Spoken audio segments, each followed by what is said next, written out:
ሰላም ጤና ይስጥልኝ አድማጭ ተመልካቾቻችን የጽናት ሚዲያ ቤተሰቦች እንደምን ቆያችሁ እንደምን ሰነበታችሁ እኔ በጣም ሰላም ነኝ እንግዲህ የተለያዩ ፕሮግራማችን ወደ እናንተ በማምጣት ፕሮግራማችን እየተከታተላችሁ እንደሆነ ሐሳብ አስተያየቶቻችሁን እየሰጣችሁ እንደሆነ ያየን ነው ጽናት ሚዲያን ደግፉ ሐሳብ አስተያየት ስጡ ላይክ አድርጉ ሰብስክራይብ ሼር በማድረግ የተለያዩ መልእክቶችንም በመላክ ጽናትን በመደገፍ ከጎናችን ልትቆሙ ሁሉ ጊዜ መልእክት ማስተላለፍ እንፈልጋለን ጽናት ሚዲያ የግፉዋን ድምጽ ነች ስለዚህ ስለ ግፉዋን ስለተበደሉት ስለተገፉት በሀገራቸው ተስፋ ቆርጦ ስለተሰደዱት ሁሉ ድምጽ ትሆናለች መሬት ላይ ለነጻነት የሚታገሉት ለህልውና የሚታገሉት ሁሉ ድምጽ ትሆናለች ቤታቸው በ24 ሰዓት እየተፈናቀለ ከኖሩበት ከተማ ከአዲስ አበባ እየተፈናቀሉ ላሉ ሁሉ ድምጽ ትሆናለች በሌላው የሀገሪቱ ክፍልም ለሚበደሉ ሰዎች ሁሉ ድምጽ ከመሆን ወደ ኋላ ማትል ጽናት ሚዲያን በመደገፍ ሁሉ ጊዜ ሐሳብ አስተያየታችሁን በመስጠት ከጎናችን ልትቆሙ በድጋሚ ማሳሰብ ፈልጋለሁ እንግዲህ ዛሬ የተለያዩ አጀንዳዎች አሉ በጣም ብዙ አጀንዳዎች ናቸው እውነት ለመናገር ግን ዋና የሆኑትን አጀንዳዎች ብቻ ወደ እናንተ እናቀርባቸዋለን ከውስጥም እንደዚሁ ከጸጥታ መዋቅር ውስጥም የተለያዩ መረጃዎች እየወጡ ነው እውነት ለመናገር ብልጽግና በጣም ተረብሿል ደግሜ ነው የምነግራችሁ ብልጽግና በሁለት እግሩ የሚቆምበት ጊዜ እያበቃ እንደሆነ የጸጥታ መዋቅሩ ራሱ ምስክርነት እየሰጡ ነው ለዚህ ተጨባጭ ሁነኛ መረጃ አለ እሱን እንመጣበታለን ሌላው በጣም የሚገርመው ኤንቢሲ ኢትዮጵያ በተለይ ብሩክ የሚባል ከዚህ በፊት የፋና ዋና ስራ አስኪያጅ ኃላፊም ሆኖ ሲያገለግል የነበረ የባዴን ካድሬ በስፋት የሚታወቅ ሰው ነው እሱ ጋር ዛሬ አንድ እንግዳ መጥቷል ለገሰ ቱሉ የተባለ እንግዳ ለገሰ ቱሉ የመንግስት ኮሚኒኬሽን ኃላፊ እንደሆኑ ብዙዎቻችሁ የምታውቋቸው ናቸው እኚህ ሰው በአብዛኛው አወዛጋቢ የሆነ ሐሳቦችን ሲሰጡ ትንሽ ፖለቲካ ቀመስ ቀለም ቀመስ እንኳን የማይመስሉ ዝም ብለው የተወናበደ ሐሳብ ሲሰጡ በተደጋጋሚ ጊዜ ይታያሉ በተለይ በፌስቡክ በምናምን የሚጽፉት ጽሁፍ ማለት ነው አሁን በተለይ ከዚህ ከሐኪሞቹ እንቅስቃሴ ጋር ምናምን ሰላማዊ እንቅስቃሴ ጋር በተያዘ ብልጽግና በሁለት እግሩ የሚቆምበት ምዕራፍ ስለተንቀጠቀጠ እኚህ ሰው እየወጡ አሁን ማስተባበያ እየሰጡ ነው ምን እያሉ ነው ከሐኪሞቹ ጋር ያለው እንቅስቃሴ እንደተጠለፈ የሌላ እጅ እንዳለበት ምናምን እና በተለይ ከጽንፈኛው ጋር ለማያያዝ ምናምን የሚሄዱበት መንገድ ያው እነሱ ስም የሚሰጡት ማለት እየታዘብን ስለዚህ በዋናነት የሐኪሞቹ ሰላማዊ እንቅስቃሴን በጣም እንዳስጨነቃቸውና በዚህ ጉዳይ ላይም እንግዲህ የተወሰነ ማስተዛዘኛ የሚመስል ነገር ሐሳብ አስተያየቱን በየሚዲያው እየሄደ እንቅልፍ ከሆነው የሚጠቅመው ሐሳቦችን እንዲሰጥ ታዞ ባለቀው ያው አንዳንድ ሐሳቦችን እያመጣ ነው በዋናነት የኑሮ ውድነት የለም እያለ ነው ለገሰ ቱሉ የኑሮ ውድነት የራሳችን ፍላጎት ያመጣው ችግር ነው እንጂ የኑሮ ውድነት መንግስት ያመጣው ችግር አይደለም የፖሊሲ ችግር አይደለም የሚል ምክረ ሐሳብ ይዞ መጥቷል እንደው ብዙ ሐሳብ ነው ያመጣው በተለይ ከቤት ፈረሳ ጋር በተያያዘ በተለይ በአዲስ አበባ የኮሪደር ልማት እየተባለ ቤት የሚፈርሰው በአብዛኛው መጀመሪያ አካባቢ ሰዎች ይቃወሙ ነበር አሁን ግን ከተማው እየለማ ከተማው ጽዱ እየሆነች ስትመጣ አብዛኛው ሰው ብልጽግናን እየደገፈው ነው የሚል ነገር አንስቷል ከውጭ ፖሊሲ ጋር በተያያዘ ያነሳቸው ነገሮች አሉ ዜጎቻችን ከየትኛውም ጊዜ በላይ አሁን ብሔራዊ ክብር የሚሰማቸው ጊዜ አሁን ነው የብልጽግና የውጭ ፖሊሲ ከአባይ ወደ ወደብ የቀየረ ፖሊሲ ነው የሚል ሐሳቦችን አንስቷል በተለይ ደግሞ ከኑሮ ውድነት ጋር በተያያዘ ያነሳቸው ከቤት ፈረሳ ጋር በተያያዘ ያነሳቸው ብዙ ማለት የሚቻል ነው ግን ዋና ነጥብ ያልኳቸውን ሁለቱ ነገር ብቻ ናንሳ ከዛ ውጪ የተለያዩ መረጃዎች አሉ ቅድም እንዳልኳችሁ አንዱ ተጨባጭ ሆኑ ከጸጥታ መዋቅር ውስጥ የሚመጡ ነገር በተለይ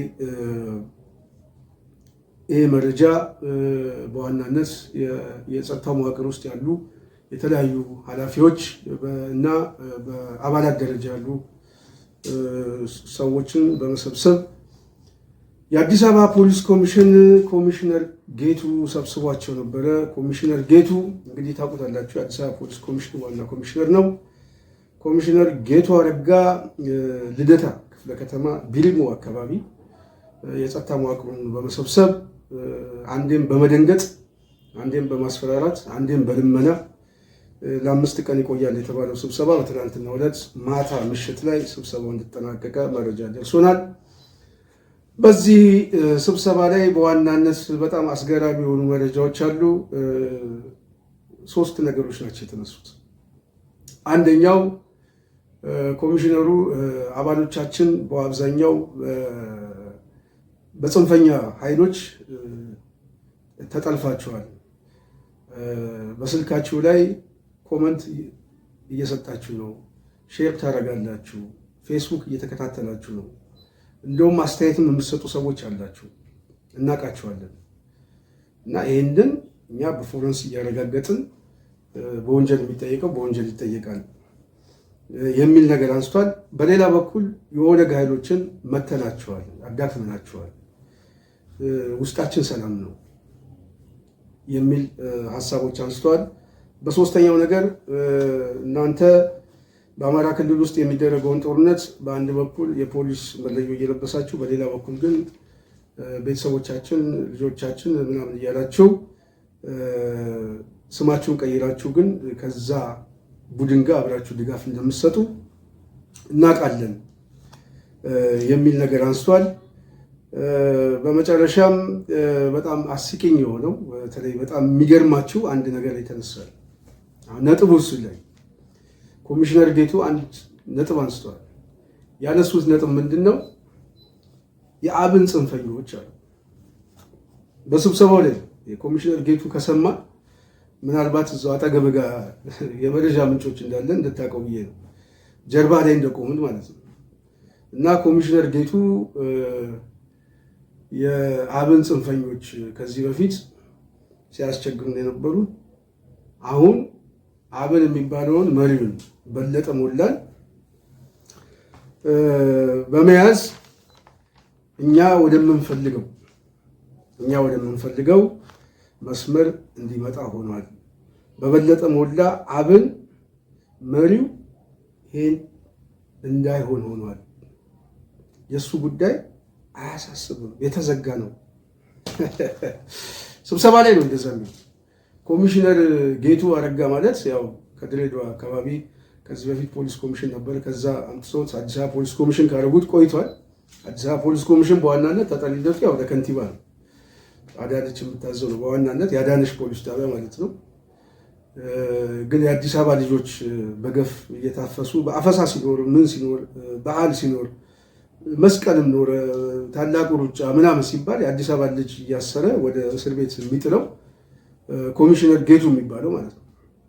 እና ኮሚሽነር ጌቱ በተደጋጋሚ ጊዜ እዛ ቦታ ላይ ምን አይነት ውንብድና እንደሚሰራ እናውቃለን። በነገራችን ላይ ማሳሰብ የምፈልገው አዲስ አበባ ፖሊስ ኮሚሽን ውስጥ ያሉት እዛ አካባቢ ያሉት ከመርማሪ ጀምሮ እስከ ኮሚሽነር ድረስ እያንዳንዱ ፕሮፋይሎች አሉ። እያንዳንዱ ሰው ነው የምነግራቸው። የጀርባ ታሪካቸው አለ፣ የወንጀል ታሪካቸው አለ፣ ማንነታቸው አለ፣ አድራሻቸው አለ እና በጣም በጣም የሚታወቁ ሰዎች ናቸው እና ወደፊት በስም በዝርዝር የምንመጣባቸው ሰዎች ናቸው እዛ ውስጥ ማለት ነው። ከፍተኛ የሆነ ውንብድና የሚፈጽሙ ነፍሰ በላዎች በተለይ ደግሞ እዛ ውስጥ የሚታሰረውን ሰው እያስጠሩ 500,000 600,000 አምጣና ትወጣለህ እየተባለ በቤተሰብ አካውንት ገንዘብ እየገባላቸው በተለይ ከተማውን ነዋሪ እንዴት እያሰቃዩ የገንዘብ መነገጃ ባንክ የተደረገ ተቋም ነው አዲስ አበባ ፖሊስ ኮሚሽን ማለት ነው። አዲስ አበባ ተቋም የብልጽግና እኔ እንደዚህ አይቼም ሰምቼ አላውቅም እውነት ለመናገር ማለት ነው።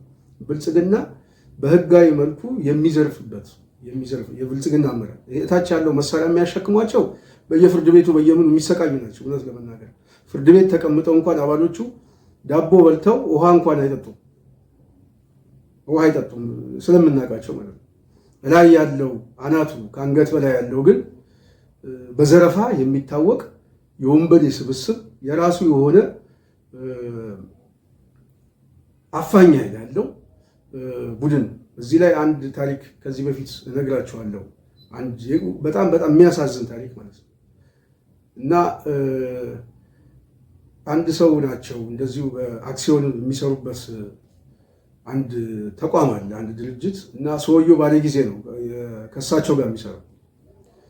ስለዚህ ያ ጊዜው የኛ ነው የሚል የቋንቋ የበላይነቱን የፖለቲካ የበላይነቱን ምናምን እንደዛ በሚያስብ ሁኔታ ይህንን ሰው አንደኛውን ሰው ሀብቱን ካልሸጥክልኝ በሚል አስገድዶት እንዲሁም በጣም በሚያሳዝን መልኩ በጣም አነስተኛ የሆነ ድርሻውን እንኳን በማይሸፍን ሁኔታ ገንዘብ ሰጥቶ ተገዶ ሰውየው እንዲፈርም ተደርጎ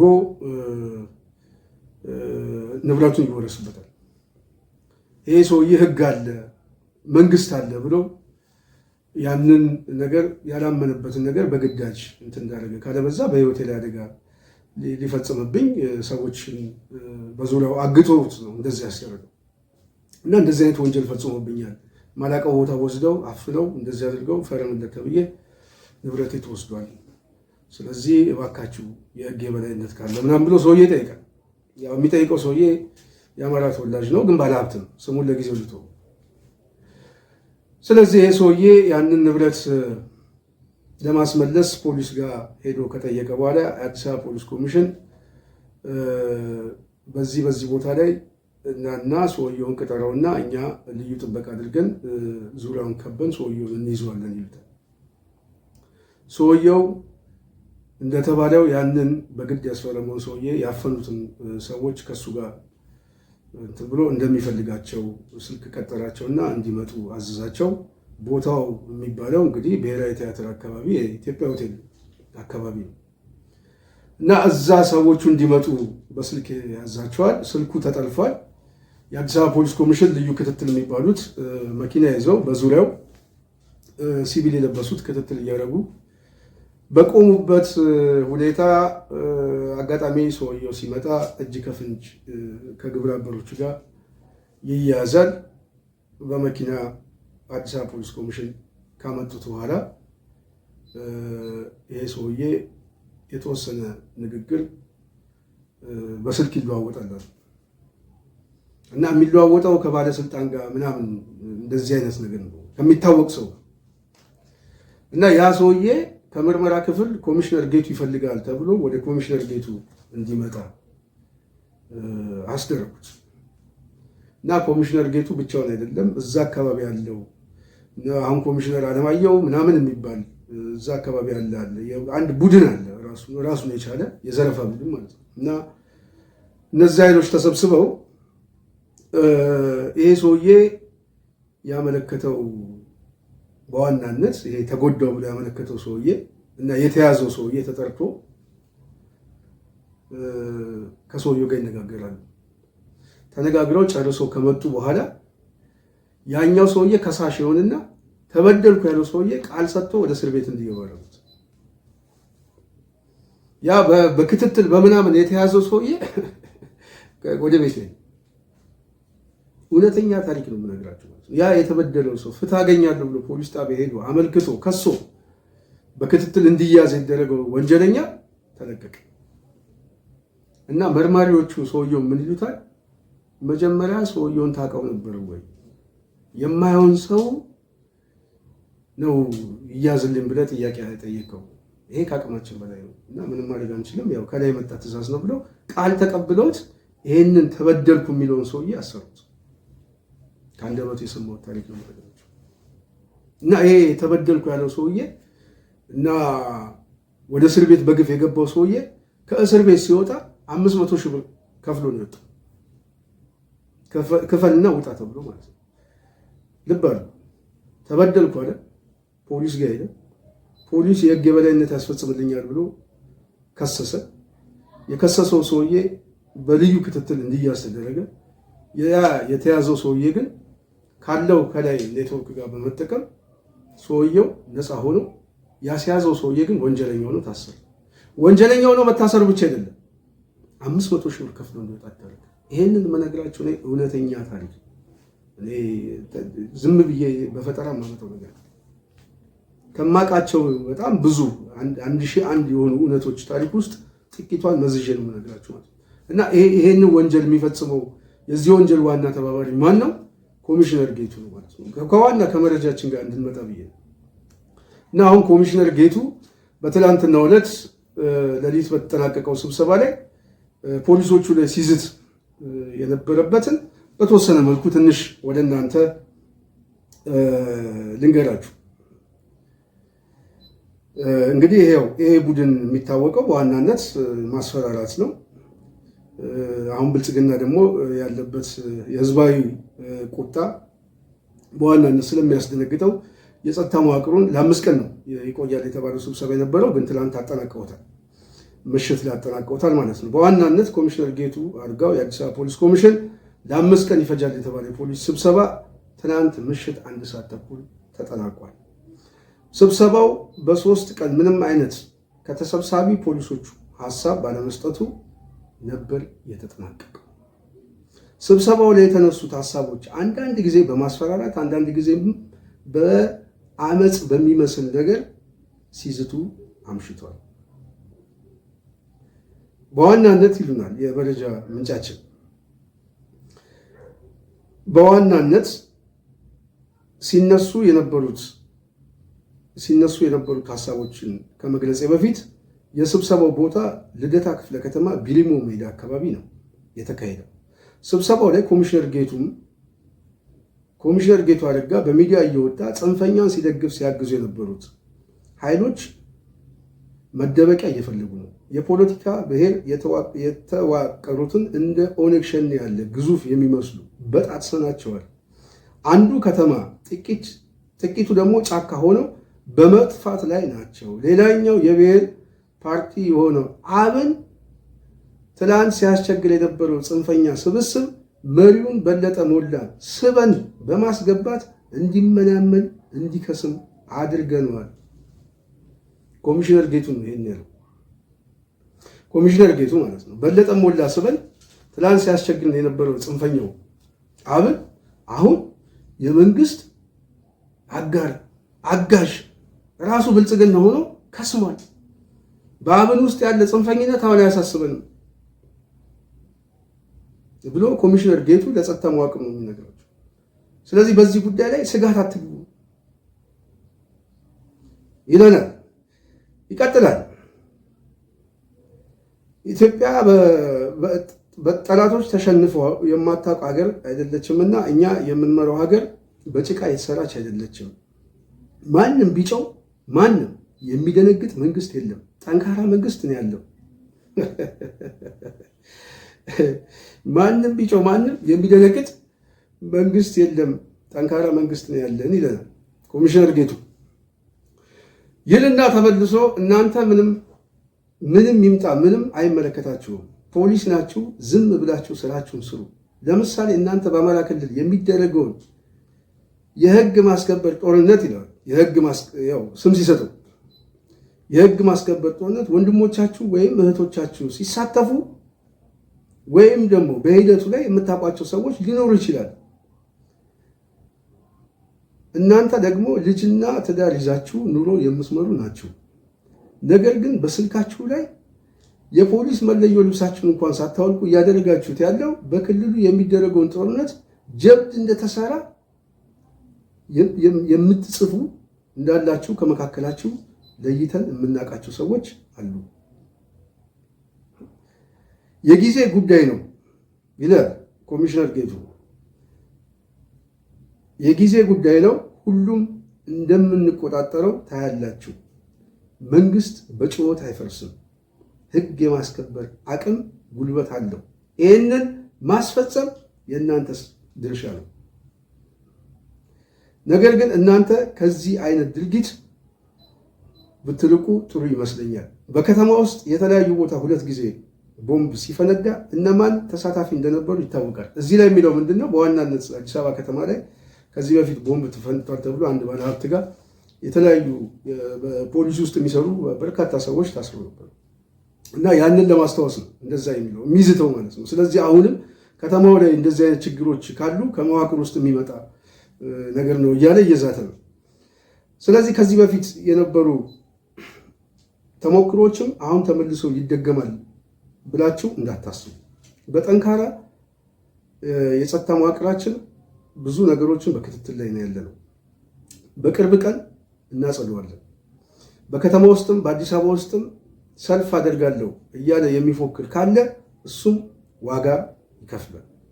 ተሰብሳቢው አለው የመረጃ ምንጫችን ስብሰባው ከተጠናቀቀ በኋላ ተሰብሳቢው በተቃራኒው ከዚህ ቀደም ነው ያሉት የጸጥታ መዋቅር ውስጥ ያሉ ሰዎች የጌቱ አረጋን ዛቻ እና ሁኔታውን አይተው በመገረም አብዛኛው ስብሰባው ሲጠናቀቅ ቅድም እንዳልኳቸው መልስ እንኳን የሰጠ ሰው የለም ነው የሚሉት እና በከተማ ውስጥም እየመጣ ያለው ሁኔታ በመንግስት መዋቅር ውስጥ ያለው ድንጋጤ በጌቱ ውስጥ ይታያል።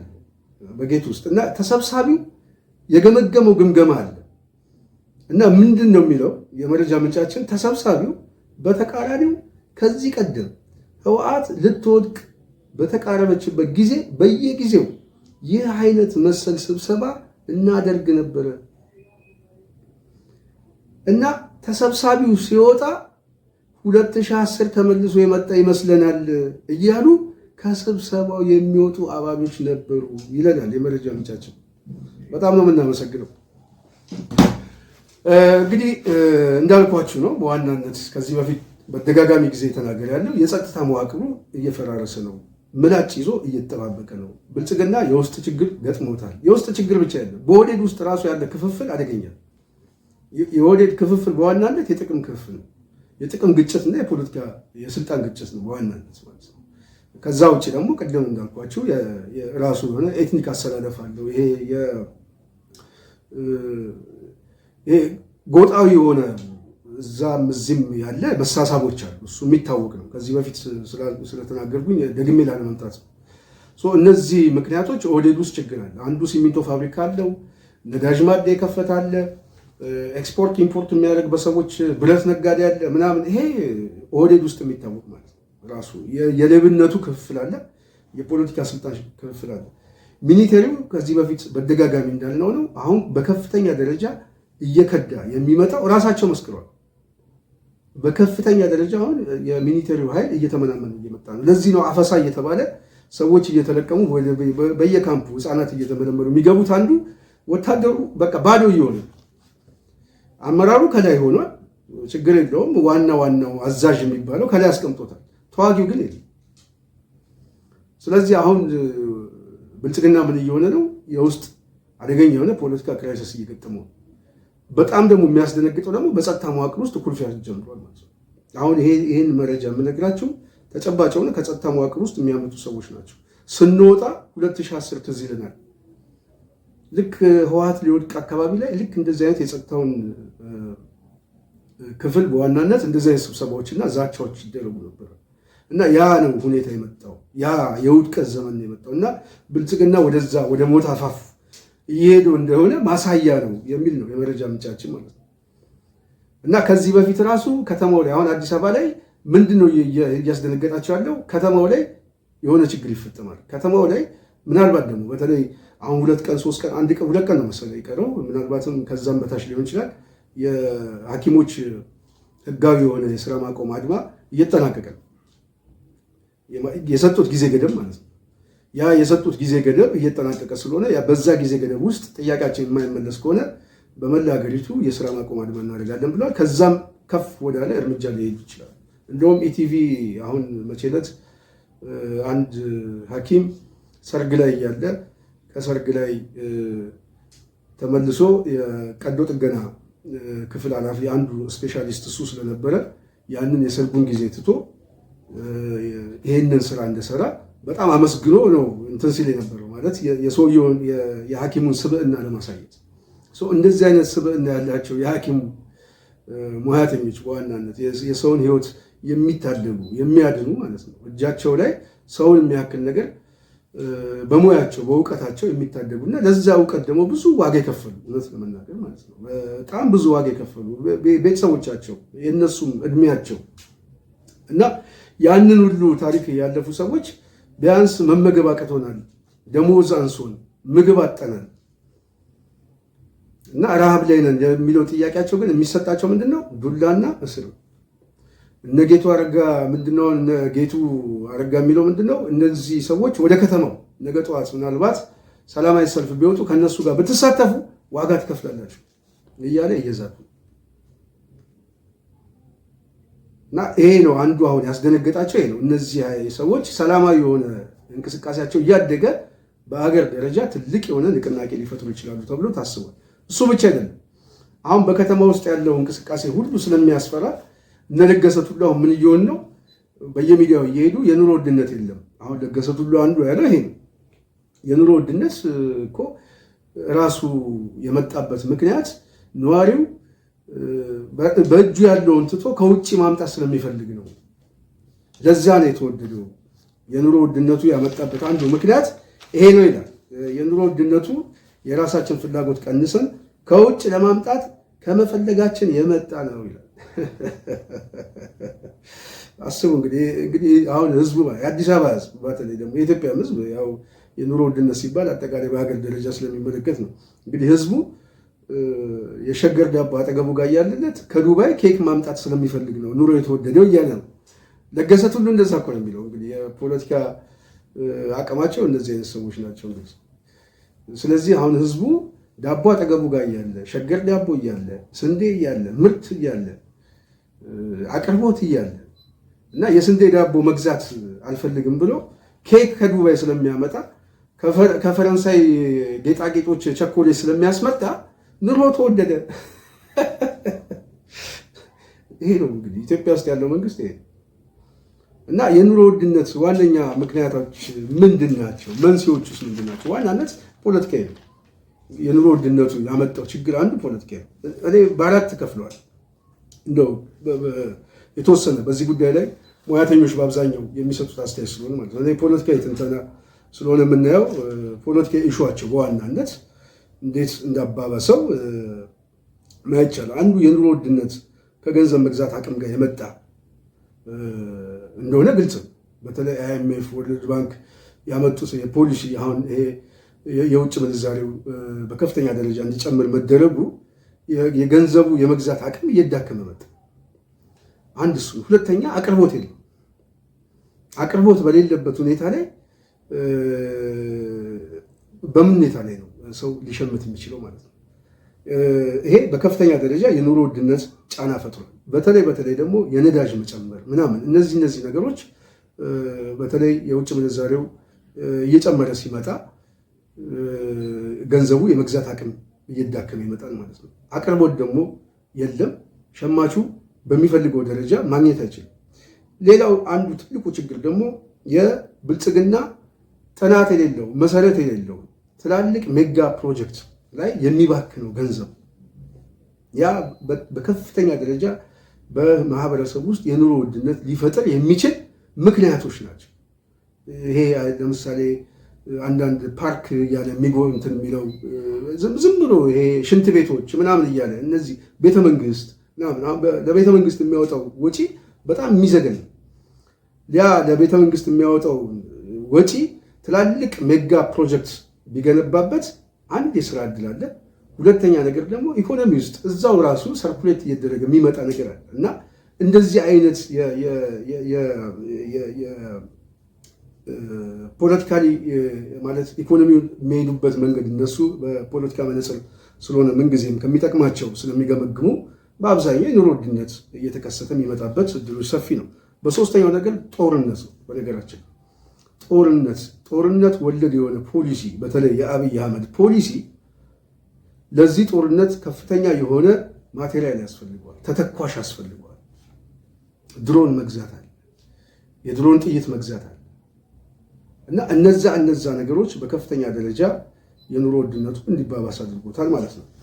ስለዚህ በዋናነት የኑሮ ውድነት እንዲባባስ ያደረገው እነዚህ ምክንያቶች። ሌላው ያው ብዙ በዚህ ጉዳይ ላይ ያሉ የዘርፉ ሙያተኞች እንደሚናገሩት የብልጽግና መንግስት አንዱ የመንግስት በጀትን በዋናነት የሚሸፍነው እንደውም ገንዘብ እያተመ በከፍተኛ ደረጃ የሚያሰራጭ እንደሆነ ግልጽ ነው። እንደዚህ አይነት ገንዘብም ራሱ በከፍተኛ ደረጃ በሚሰራጭበት ሁኔታ ላይ ሊፈጥር የሚችለው የኑሮ ውድነት ቀላል አይደለም። ትልቅ ክራይሲስ የሚፈጠረው። ስለዚህ እነዚህ እንድምታዎቹ ምንድን ናቸው? ፖለቲካዊ የብልጽግና የፖለቲካ ፖሊሲ ያመጣው ነው። ከዚህ ከቤተ መንግስት አልባሌ ፕሮጀክት ከጦርነት ከምናምን እነዚህ ምክንያቶች በኑሮ ውስጥ ሰው በዕለት ተዕለት እንቅስቃሴው ላይ የራሱ የሆነ ችግር ይፈጥርበታል ማለት ነው። ስለዚህ ምን ይፈጠራል? አቅርቦት የለም። አንድ ሰው እኮ ዳቦ ለመብላት ስንዴ ያስፈልገዋል።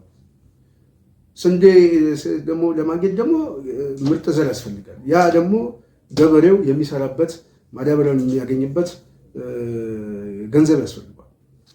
በዚህ ምክንያት ደግሞ ያ ሰው እንዲዳከም የሚያደርገው ደግሞ ጦርነቱ የሚበላው እነዚህ አይነት ሜጋ ፕሮጀክት አልባሌ የሆኑ ነገሮች የሚበላው ምክንያቶች ስለሆኑ በተገቢው ደረጃ አቅርቦት ለሸማቹ ማህበረሰብ አይቀርም። ሸማቹ ማህበረሰብ ደግሞ ያንን ያልቀረበበት ሁኔታ ደግሞ ሊገዛ የሚችለው የገንዘቡ አቅም እየተዳከመ ስለሆነ ነዳጁ ምኑ መጨመሩ በተለይ ከውጭ ምንዛሬ ጋር በተያያዘ እጁ ላይ ያለችው ገንዘብና የሚቀርብለት ማቴሪያል አይመጣጠንም። ለዛ ነው አሁን ሐኪሞቹ ምንም እኮ እየወጡ ያሉት እኮ ለዛ ነው። ሚኒመም 12 ሺህ ብር የሚከፈለው ሰው በአሁኑ ሰዓት ውስጥ ቤት ስንት ነው? የቤት ኪራይ ዛሬ የቤት ኪራይ አዲስ አበባ ውስጥ ሚኒመም 10 ሺህ ብር፣ ግን እኛ አቬሬጅ እንውሰደውና 6 እና 7 ሺህ ብር እንበል።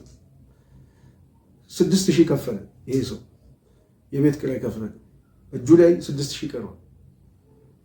ከወር እስከ ወር ምን ሊጠቀም ነው? 5 ሺህ ብር ይበቃዋል ከወር እስከ ወር ምግቡን ለመብላት።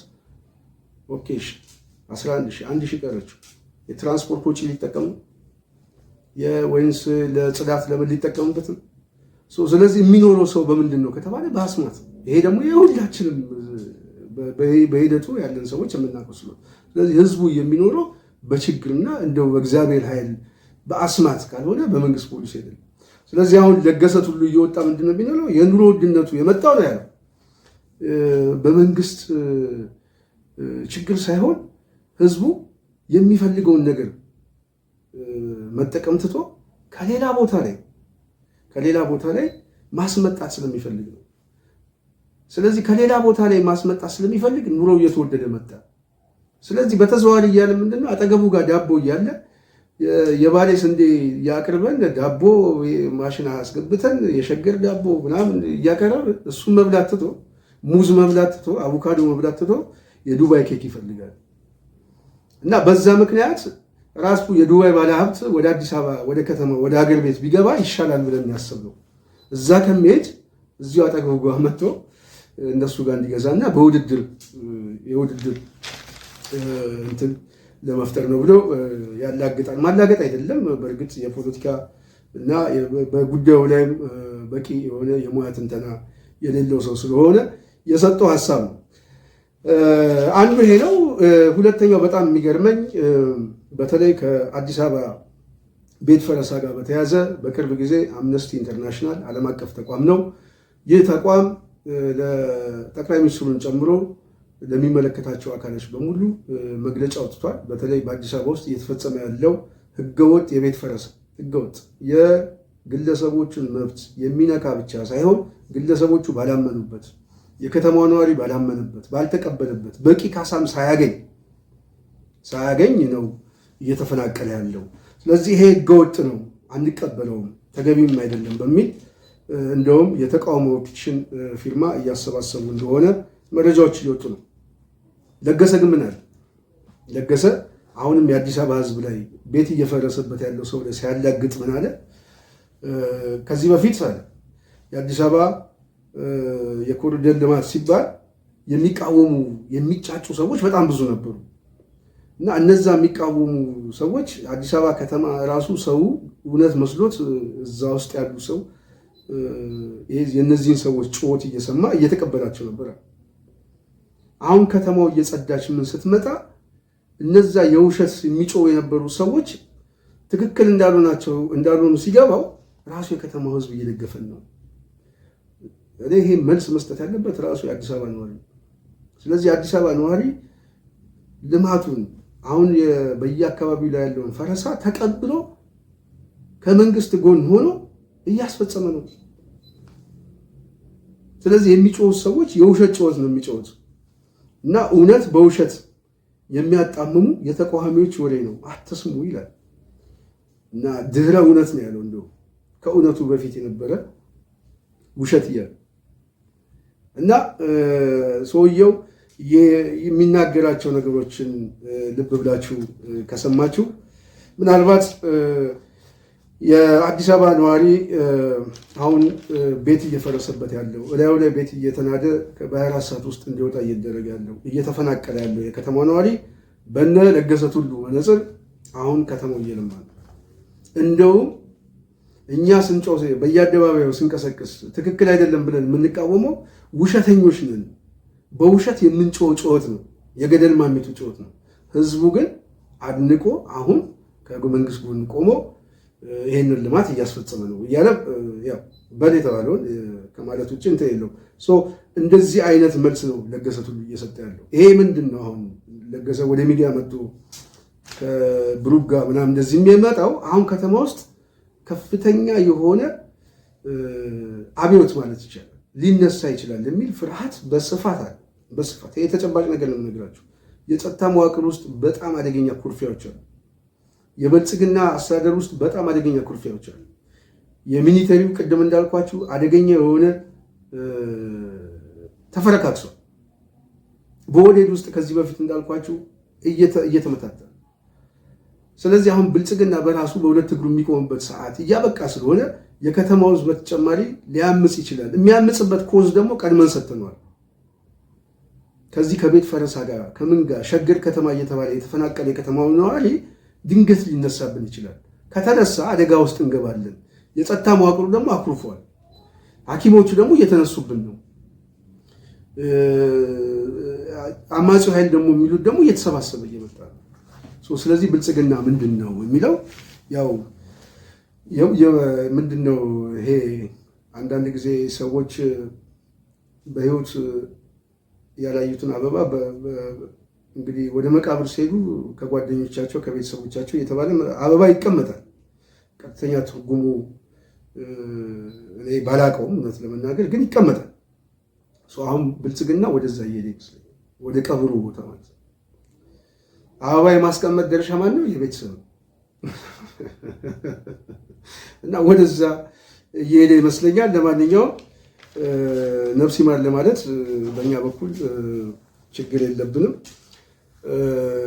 እንግዲህ ይሄን ይመስላል የዛሬ ፕሮግራማችን። ትንሽ ያስረዘምኩት በተለይ ከመጀመሪያው የመረጃ ምንጫችን የተወሰነ ሀሳቦችን ወደ እናንተ ለማምጣት ነው። ጥሩ ውይይት ይመስለኛል። እንግዲህ በሚቀጥለው ደግሞ በሌላ ሀሳብና በሌላ መረጃዎች እስክንመጣ የዛሬ ፕሮግራማችን እዚህ ላይ እያበቃው፣ ጽናት ሚዲያን ላይክ፣ ሼር፣ ሰብስክራይብ በማድረግ ሀሳብ አስተያየታችሁን በመስጠት በመደገፍም መረጃዎችንም በመላክ በተለይ ደግሞ መረጃ እያመጣችሁ በደራጀ መልኩ መረጃ የምታቀርቡልን በሁሉም አካባቢ ያሉ ወንድሞች ከልብ ነው የምናመሰግነው። አይዟችሁ፣ ይሄ ትግል የእኛ ብቻ አይደለም የእናንተም ትግል ነው። ይሄ ለውጥ የእናንተም ለውጥ ስለሆነ ባላችሁበት ተጠናክራችሁ ትግሉን እንድደግፉ አደራ ማለት ፈልጋለሁ። ጽናት ሚዲያን ደግፉ። ላይክ፣ ሼር፣ ሰብስክራይብ አድርጉ። የዛሬውን ፕሮግራም በዚህ አበቃለሁ። አመሰግናለሁ።